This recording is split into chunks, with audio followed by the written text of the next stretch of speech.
Alright, so today gonna be doing a little bit of digging in the intake system. Basically, on the forums, people have realized that there's a lot of restrictions that Volkswagen puts in place into the airbox, and there's places where you can open it up a little bit so that the engine breathes a little bit easier. And as we all know, turbos especially really draw in a lot of air, and so unrestricting this could actually give some performance gains. Now, I'm sure that anything that you could do to this stock airbox is not going to do nearly as much as actually buying aftermarket intake from, let's say, APR or VWR, the R600, for example. But it's actually really interesting because if you look right into the grill here, you notice something very peculiar, which is the fact that even though the air intake is on this side, this part is actually blocked off. So it's not actually receiving any air on this side. It's getting air on this side, which then goes up into this piece right here, runs across down into the intake airbox, comes up and then into the engine. It's actually very interesting. I took the liberty of unscrewing some T25 bolts already to take a look. If you remove this, you'll actually see that air only comes in through the back and the front here, up into this front piece right here, and then it goes into the airbox like so. The first thing that we might possibly do in order to allow more air into the airbox is to open up this bad boy right here. I'm not so sure if I want to do that.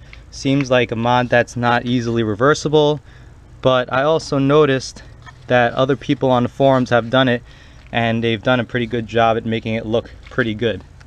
So regardless of that, this is a mod for another day. However, there is something in the airbox that requires our attention. So 1, 2, 3, 4, 5, 6, 7, 8 of these T25 nuts will allow you to open this up to reveal the air filter, which then can be lifted up fairly simply. Make sure that you don't get this dirty, obviously. So let's go put this down somewhere clean. Next thing you'll find there is this guy. So this guy is basically just another barrier that restricts a little bit of air from getting through. There's some clips that hold it down. I've lifted it up in a couple spots. It's actually not as simple as it looks, but we're gonna remove this guy right here.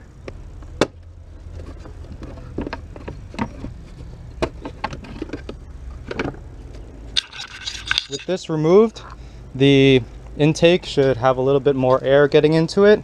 Every little bit counts, and basically we're just gonna put back the filter where it was, and that's it. So we'll close this back up.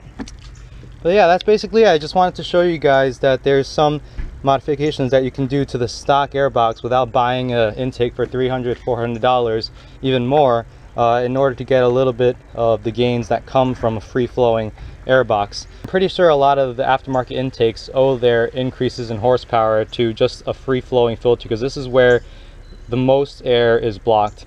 The rest of this stuff is not really a huge deal. I mean, it makes a difference to like noise, for example, but most of the gains are probably coming from the filter that they use. So if you get a high performance filter, that's probably going to increase your gains much more so than opening this part up or taking out the baffle that I just showed you guys.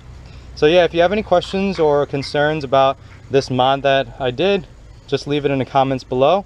I appreciate you guys watching. As always, if you guys haven't subscribed yet, please subscribe, and I'll continue to give you videos on the Golf R.